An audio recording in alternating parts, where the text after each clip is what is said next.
Hai semuanya, Assalamualaikum warahmatullahi wabarakatuh. Selamat sore. Perkenalkan, saya Ibu Wahyu Nur Alim Ningtyas. Saat ini saya sebagai dosen di Fakultas Ilmu Komputer, jurusan Teknologi Informasi, Universitas Mulia Balikpapan.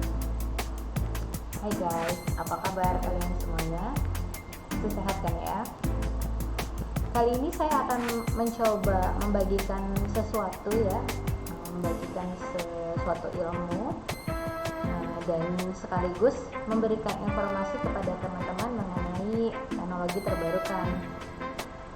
Pasti teman-teman sudah mempelajari ini di sekolah teman-teman masing-masing ya, atau mungkin teman-teman menjadi salah satu orang yang ada di dalam implementasi yang akan saya bahas nanti.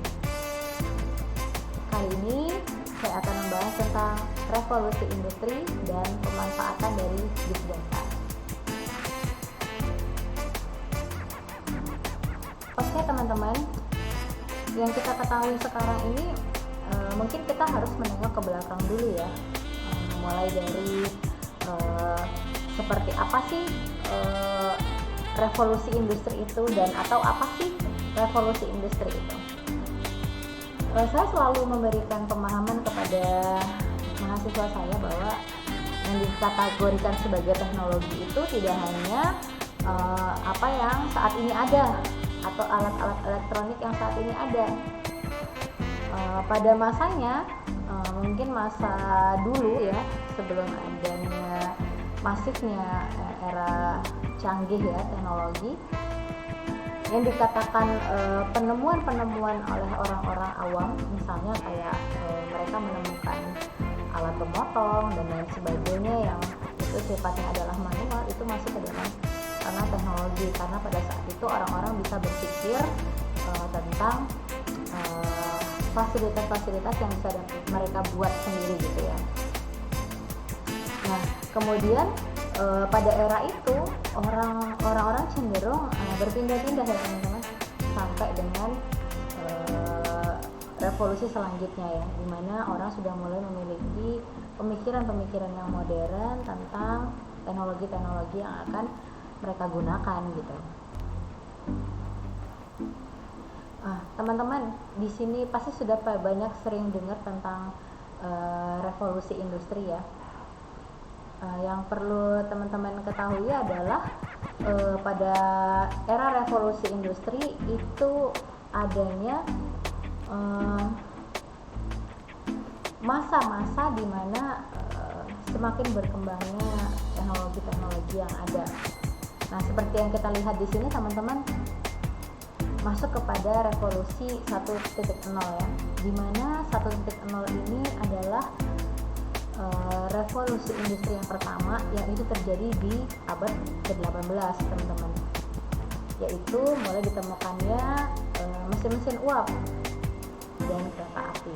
Jadi pada masa itu orang-orang yang notabene pekerjaannya adalah industri misalnya nih di Eropa zaman itu industri sepatu atau pakaian dan lain sebagainya, mereka masih menggunakan tenaga manual gitu ya, dan dirasa itu tidak efektif dan tidak efisien, maka mulai ditemukannya mesin uap ini untuk membantu mereka teman-teman dalam melakukan pengelolaan industrinya.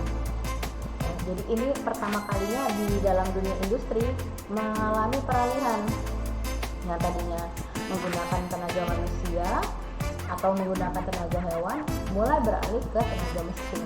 Walaupun pada saat itu hanya ada mesin uap teman-teman. Pada era selanjutnya pasti teman-teman tahu ya, era selanjutnya ini adalah penemuan listrik teman-teman.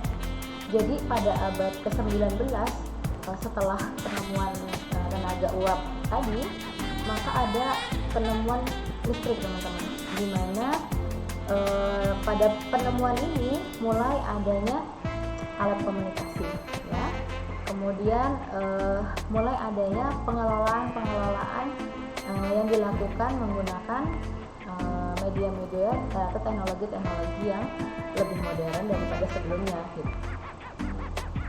Nah, di periode ini penggunaan mesin dalam dunia manufaktur itu semakin meluas, sehingga mulai muncul nih perusahaan-perusahaan yang memiliki daya produksi dalam skala yang besar.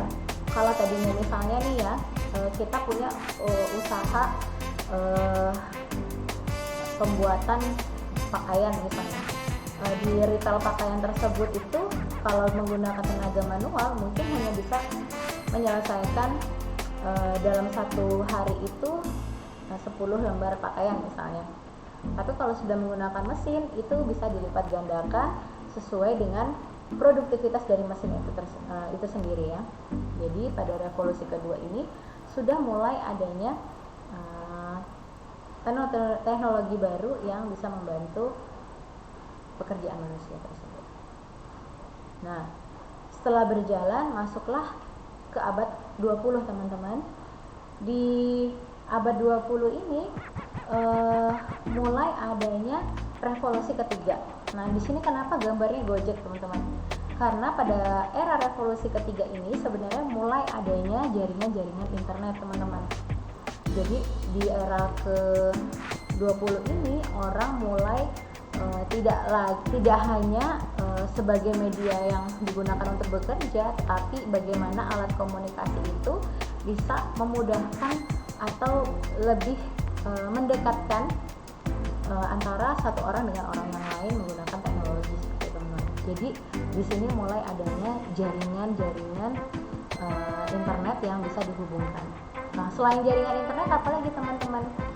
Adanya banyak jenis aplikasi-aplikasi yang bisa digunakan untuk mendukung atau sebagai tools yang lebih memudahkan lagi ya. Jadi pada abad ke-20 ini sudah ditemukannya komputer ya, dimana komputer itu juga terhubung dengan jaringan internet. Atau misalnya kita punya telepon genggam yang itu terhubung melalui jaringan internet ke semua bidang gitu ya. Nah, kalau dari revolusi industri 3.0 ini teman-teman lebih banyak didominasi untuk penggunaan secara masif dalam banyak jenis bisnis. Misalnya saja kemarin kita sempat beralih ya dari bisnis yang offline ke bisnis yang online, di mana orang sudah mulai belanja atau orang sudah mulai menggunakan media teknologi jaringan internet ini untuk menjual barang mereka melalui media-media sosial dan aplikasi-aplikasi lain yang mendukung. Contoh misalnya Gojek deh. Di Gojek itu dulu kita mau cari ojek susah banget ya, karena sifatnya manual. Sekarang kita hanya tinggal klik aplikasinya, kita udah bisa dapat ojek dari aplikasi tersebut. Tidak hanya ojek saja, mungkin ada makanan juga. Banyak industri-industri kecil yang bisa menjual makanannya melalui media online seperti itu ya teman-teman. Jadi banyak hal lain yang bisa kita lakukan dengan komputer ya, atau dengan aplikasi-aplikasi yang bisa membantu kita menghubungkan apa yang kita lakukan ke orang lain. Nah, masuk ke revolusi industri 4.0,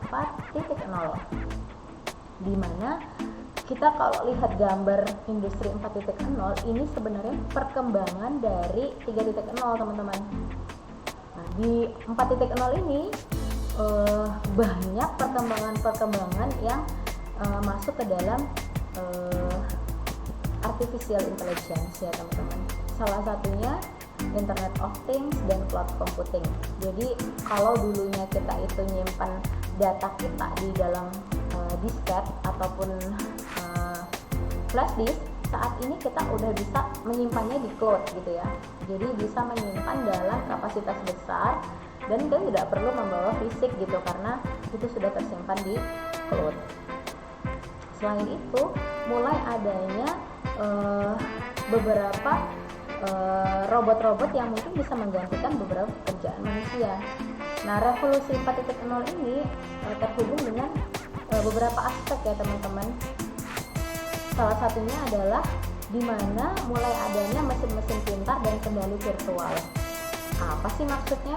Jadi di dalam revolusi industri 4.0 ini teman-teman akan menemukan berbagai jenis mesin yang sudah mampu bekerja secara mandiri teman-teman.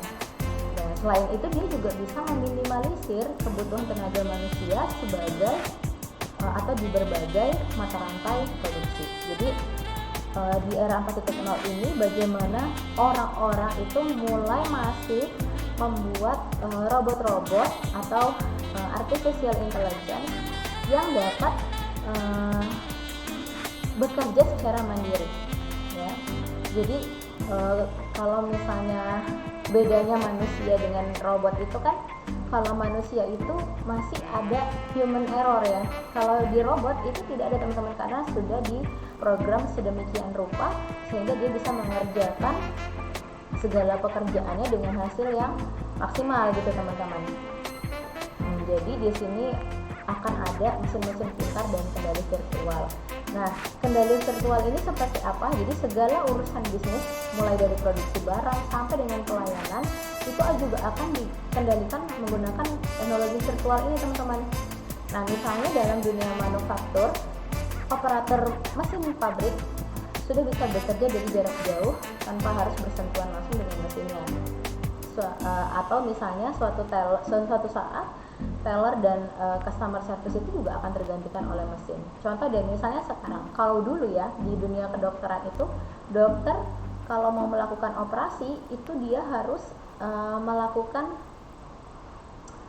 dengan merobek jaringan kulit si pasien. Saat ini tidak teman-teman, ada teknologi yang sudah mempermudah mempermudah dokter dalam melakukan operasi-operasi tertentu ya. Jadi misalnya hanya menggunakan teknologi atau jarum yang dimasukkan ke dalam tubuh manusia, kemudian dia akan mulai digunakan dari jarak jauh gitu teman-teman. Begitu masifnya penggunaan ini maka sangat riskan ya, bahkan mengancam bagi beberapa orang yang mungkin suatu saat akan tergantikan oleh mesin-mesin ini. Nah, selain itu akan ada perkembangan robot pekerja teman-teman. Nah, di sini saya mengutip riset McKinsey Global Institute yang berjudul Job Loss atau Job Gainer ya, Workforce Transition in a Time of Automations di tahun 2017. Nah, di sini di era revolusi industri 4.0 mesin-mesin dan artificial intelligence itu berpeluang menggantikan banyak jenis profesi. Bahkan ketika dilakukan penelitian, ada karakteristik 800 jenis profesi di 46 negara itu akan tergantikan teman-teman.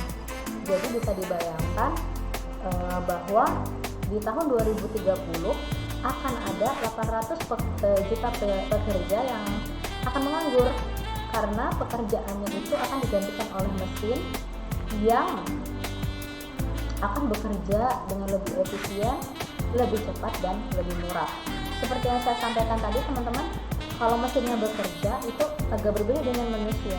Contoh aja misalnya kita membuat mie ya, misalnya mie itu diproduksi secara manual gitu, pasti bentuk masing-masingnya itu akan berbeda, ukurannya, rasanya, teksturnya itu akan berbeda. Tapi tidak dengan mesin, ketika dia diprogram maka dia akan membuat sesuai dengan komposisi yang ada sehingga mungkin semuanya akan menyesuaikan dengan komposisi yang diinputkan pada awalnya, seperti itu ya teman-teman. Jadi di sini perkembangan robot bekerja ini sebenarnya akan menggantikan banyak tenaga gitu. Perusahaan-perusahaan tidak perlu membayar tunjangan karyawan, tunjangan kesehatan, kemudian tunjangan yang lainnya ketika itu dikerjakan oleh robot gitu teman-teman. Nah di sini maka siap-siap saja akan banyak pekerjaan yang akan tergantikan gitu teman-teman. Nah di sini saya akan membahas tentang big data yang tadi saya di awal sudah masukkan ya. Jadi di mana sih big data itu? Teman-teman kebayang nggak sih apa yang kita lakukan setiap harinya atau apa yang kita input setiap harinya mungkin di media sosial kita itu semua tercatat teman-teman dan tidak akan pernah hilang. Di sini industri itu bisa memanfaatkan big data yang ada. Bagaimana caranya? Saya akan ambil satu contoh deh teman-teman. Jadi misalnya ada perusahaan atau misalnya ada supermarket yang mengelola big data ini teman-teman. Dia melakukan survei kira-kira orang itu lebih suka belanja apa dalam waktu 1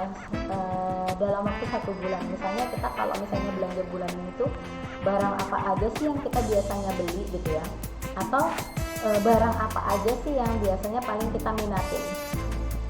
Pasti otomatis data-data itu akan diklasifikasikan sehingga bisa menentukan menurut data yang ada maka barang ini lebih dominan dibeli atau dipilih oleh orang untuk digunakan gitu. Maka dari situ supermarket tersebut bisa mengambil langkah strategi untuk melakukan pemasaran atau menambah jumlah kuantiti dari barang tersebut, seperti itu ya kurang lebihnya. Atau misalnya penggunaan big data ini tidak hanya di retail saja teman-teman, tapi bisa di industri, bisa di militer, bisa di manajemen yang lain, jadi banyak sekali. Nah teman-teman, semua yang kita cari di internet itu semua tercatat teman-teman. Jadi apapun yang kita ketikkan di pencarian itu semua tercatat. Atau misalnya teman-teman menggunakan media sosial apa, terus teman-teman memasukkan apa di media sosial tersebut, maka itu akan selalu tercatat dan tidak pernah hilang.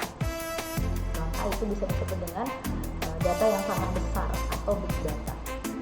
Nah, big data itu bisa menjadi salah satu sumber kebaikan, tapi bisa jadi satu sumber keburukan juga. Karena apa?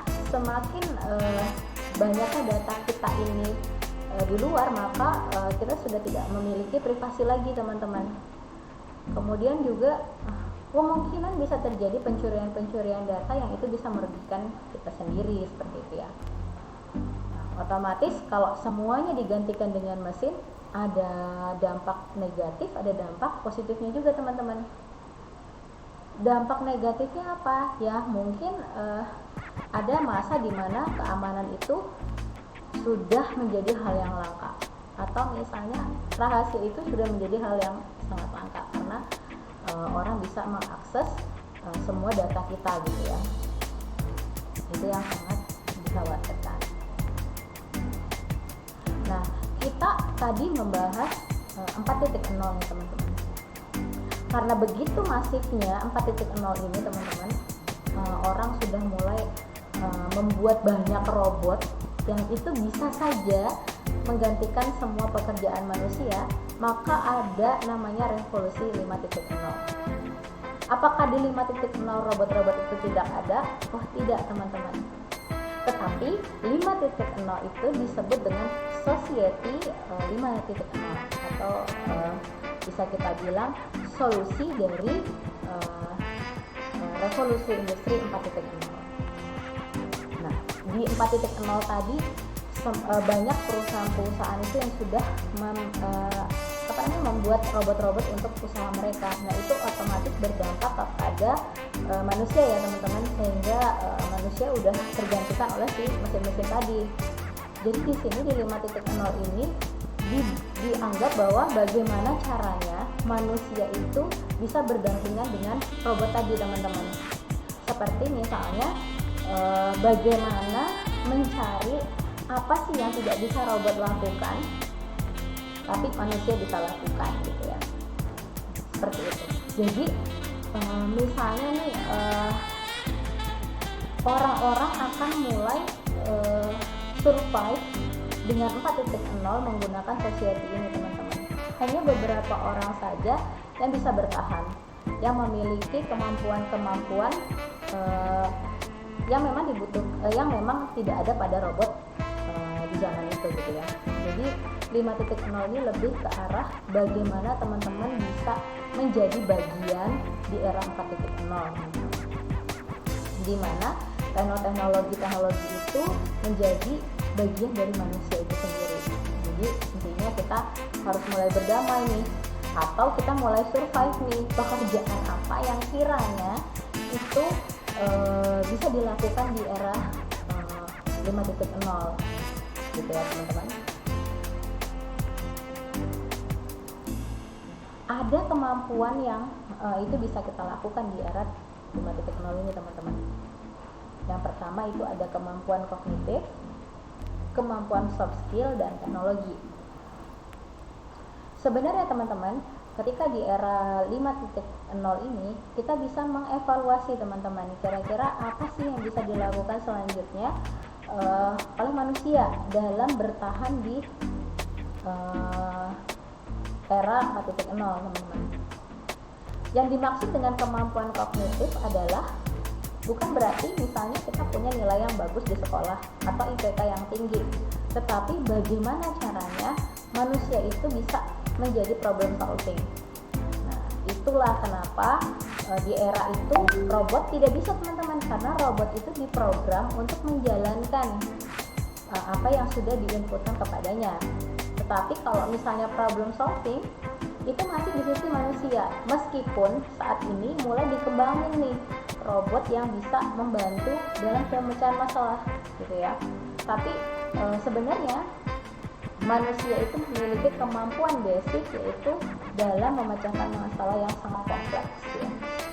Jadi misalnya untuk hal-hal pasti yang hal-hal yang sudah pasti ada hasilnya, itu mungkin robot bisa memecahkannya, atau hal-hal yang sifatnya itu bernilai pasti gitu. Tapi untuk hal-hal kompleks itu masih manusia yang bisa melakukan. Jadi salah satunya adalah problem solving tadi. Kemudian punya kemampuan memahami suatu literasi dan berpikir kritis. Nah, itu yang tidak bisa dimiliki oleh robot. Ya, kemungkinan Tuhan sudah menciptakan kita dengan kesempurnaan itu gitu ya, yang tidak bisa dimiliki oleh makhluk yang lainnya gitu teman-teman. Jadi di mana manusia itu akan memiliki suatu kemampuan dalam berpikir yang lebih kritis dan bisa berpikir lebih kompleks ya. Nah, sementara soft skill itu manusia itu bisa lebih komunikatif teman-teman. Jadi bagaimana caranya teman-teman bisa lebih dapat berkomunikasi, kemudian berempati dan punya growing mindset ya, dan adaptif. Jadi soft skill itu akan dibutuhkan di era itu gitu teman-teman. Kenapa sih segala sesuatu pekerjaan banyak yang mulai tergantikan oleh mesin ini teman-teman? Salah satunya adalah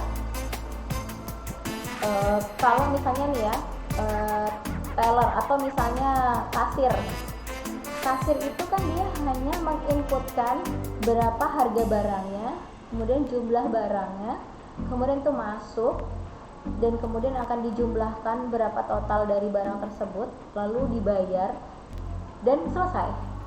Maka itu bisa digantikan oleh robot teman-teman. Bahkan nanti ke depan mungkin sudah tidak menggunakan uang secara fisik. Uang fisik itu mungkin akan menjadi suatu hal yang sangat langka teman-teman. Mungkin ke depan nanti akan ada namanya Bitcoin itu ya, sekarang sering teman-teman dengar. Jadi akan digantikan oleh uang-uang virtual teman-teman, untuk memudahkan implementasi dari si big data tadi. Nah, selain itu teman-teman, dari keseluruhan ini tetap tidak lepas dari teknologi teman-teman. Manusia harus juga tetap berdamai dengan teknologi yang sudah ada. Jadi nggak bisa misalnya kita hidup di era teknologi terus kita nggak ngikutin teknologi itu, nggak bisa teman-teman.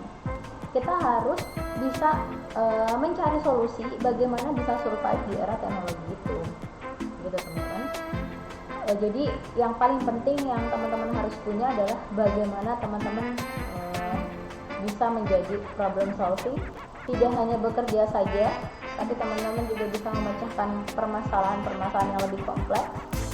Terus bagaimana caranya teman-teman menjadi analis dari sistem-sistem tersebut, teman-teman. Maka tidak akan salah apabila ke depan nanti pekerjaan sebagai programmer itu lebih diutamakan, teman-teman.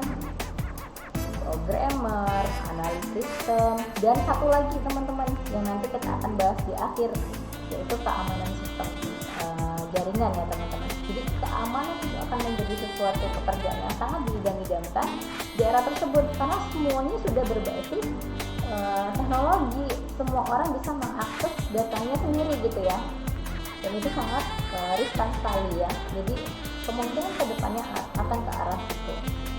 Kejahatan juga tidak lagi manual, teman-teman. Mungkin kalau teman-teman pernah dengar tentang deteksi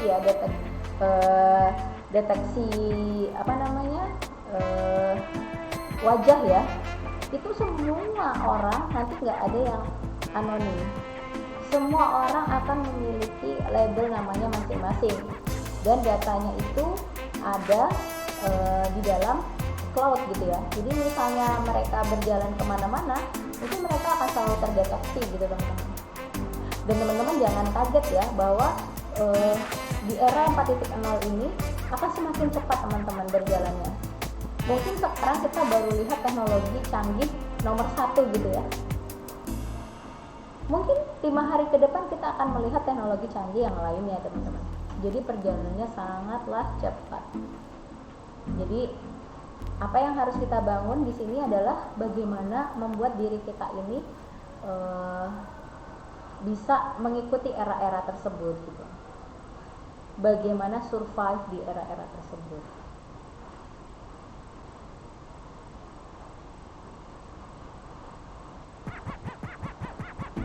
Oke, selanjutnya.